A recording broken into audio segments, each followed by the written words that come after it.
One happening from Luke chapter 4, Jesus of the devil, 14 to 21 CEV, of course. Jesus returns to Galilee with the power of the Spirit. News about him spread everywhere. He taught in the Jewish meeting places, and everyone praised him. The people of Nazareth turned against Jesus.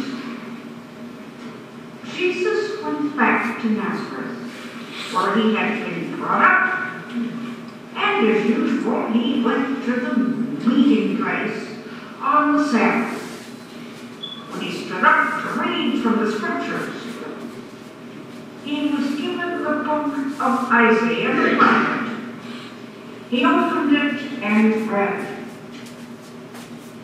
"The Lord's Spirit has come to me. He has chosen me to tell the good news to the poor. God has sent me to announce freedom for prisoners, to give sight to the blind, to free everyone who suffers, and to say, this is the year the Lord has chosen." Jesus closed the book, then handed it back to the man in charge, and sat down. Everyone in the meeting place looked straight at Jesus. Then Jesus said to them, "What you have just heard me read has come true today. Amen."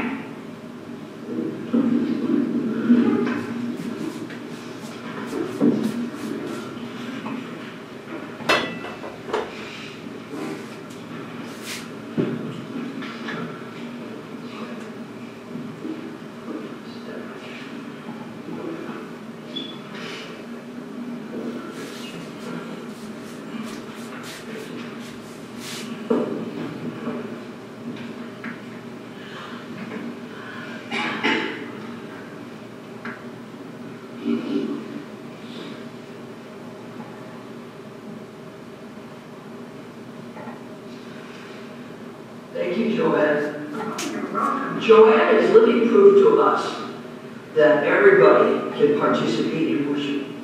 Is that right? There should be no exceptions. We're all worthy of participating, not just sitting in our pew and being entertained. And I hope we're not here for entertainment, but to be actually active and sharing the good news of the gospel of Jesus Christ. And that's what we're doing today.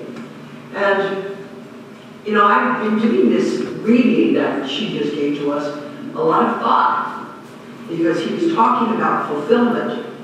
And the thing is, we know that there are still poor people, there are still hungry people, there are still people that have been falsely imprisoned.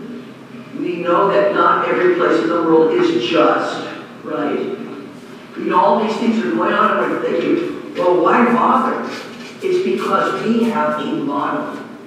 And it's up to us individually to follow this model that we have before us so that we can make the place a better world.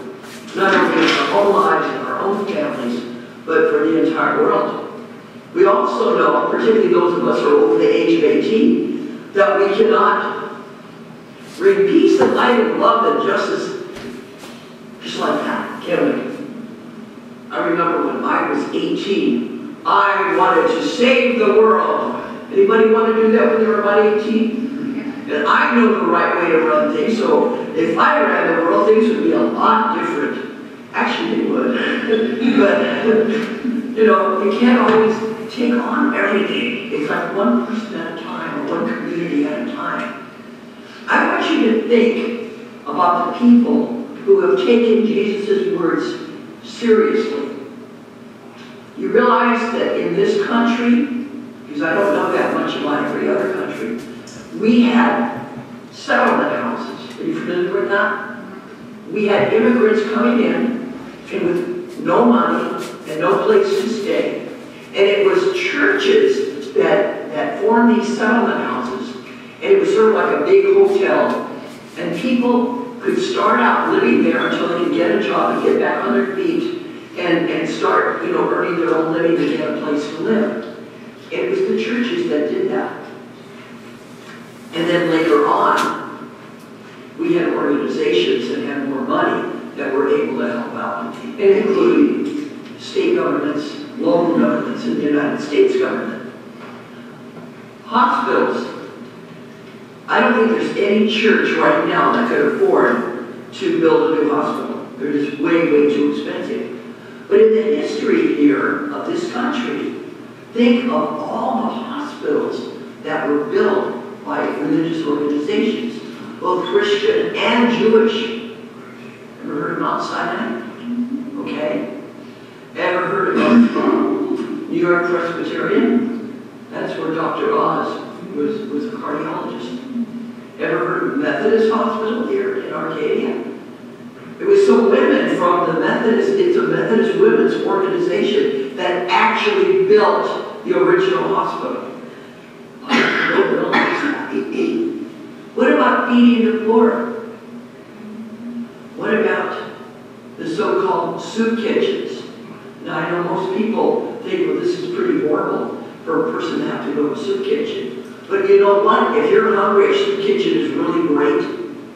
During the Depression, and during our other downfalls, you might say, in the economy, it's religious organizations that have been active out there feeding people so that people wouldn't be hungry. What about prisons? What about prison reform? Some prisons are really terrible, and they don't really help in rehabilitating anyone. They're just our way of being vindictive and wanting to punish people. A lot of the prison reform has come out of people of faith who really take Jesus seriously, who take Mahatma Gandhi seriously, who take Muhammad seriously, who take the Buddha seriously, and want a kinder, gentler, more peaceful, and more just society in which to live. I was just thinking of an example in my own life. Right here in this area, we have a wonderful organization that has really helped a lot of people that have been hard on their luck. And a lot of these people are working, but not really making enough income to be able to put decent food on the table. Because, let's face it, in the San Diego Valley, if you put a roof over your head, there isn't much left for anything else, is there? It's very, very expensive. And that's the Foothill Unity Center. Do you realize how many volunteers they have? Most of them from various faith-based organizations are out there donating food, donating money, and donating their time to help people in our community that are in need. It's a wonderful organization. I'm so glad that our church is part of it. The thing is, Jesus is our model. He teaches us what it is that we need to do, not only to benefit ourselves, but everyone around us. He says that we should address the needs of the poor, address the needs of those who have ailments, address the needs of those who have been falsely imprisoned. And for us to use him as an example, because it's by using him as an example that his words are in process of being fulfilled. And just because we see things not going the way they should, we don't need to be sitting around and saying, well, it's always been that way, there's nothing we can do about it. You know that isn't true. You know in your own life the differences that have been made. Can you think of how even this area has changed? Arcadia, to me, was the epitome of the most bigoted, nasty, all white. We're not going to let any of those kind of folks in our community. And look how it has changed. It has really, really changed. I have to admit to you, when I was called to this church, I wasn't so sure I wanted to be in Arcadia. As a political science student studying constitutional law, I learned about the covenant agreements that they had here. That people who had been here from the early days, like in the 50s when the homes were being built, would sign these agreements saying that if and when I sell my home, I will not sell my home to Jews, Muslims, Asian people, African American people, Hispanic people. It went on and on and on of all the people you wouldn't sell your house to. I was thinking, do I want to be a pastor of a church like that? Because I'm sure some of the people were here earlier that were signing those agreements. I thought, do I want to do that? And then I said to myself, but do I want to preach to the choir? Do I want to be a pastor of a church where everybody's full of love and generosity and welcomes all of God's people? Everyone? And I thought, no, because preaching to the choir, you know, it's wonderful that a lot of folks are all open and loving and everything. But there are a lot of people that haven't really heard the good news. To them, going to church is something to do where you feel better, that you hear about God's love, and then you go home and then go about doing your business. And I thought to myself, it would be better to be a pastor in a mixed church of some people who've already arrived at hearing the good news and those who are still in process. So I'm glad I came here over 21 years ago. That was a long time. I cannot believe I've been here that long. Wow. Gee. And every Sunday, I feel like a broken record. I want to share the good news of Jesus Christ. Because in listening to that word, his words, and following, that's the hard part, following those words, what he asked for, what he modeled, will truly be fulfilled. Amen. Are we ready to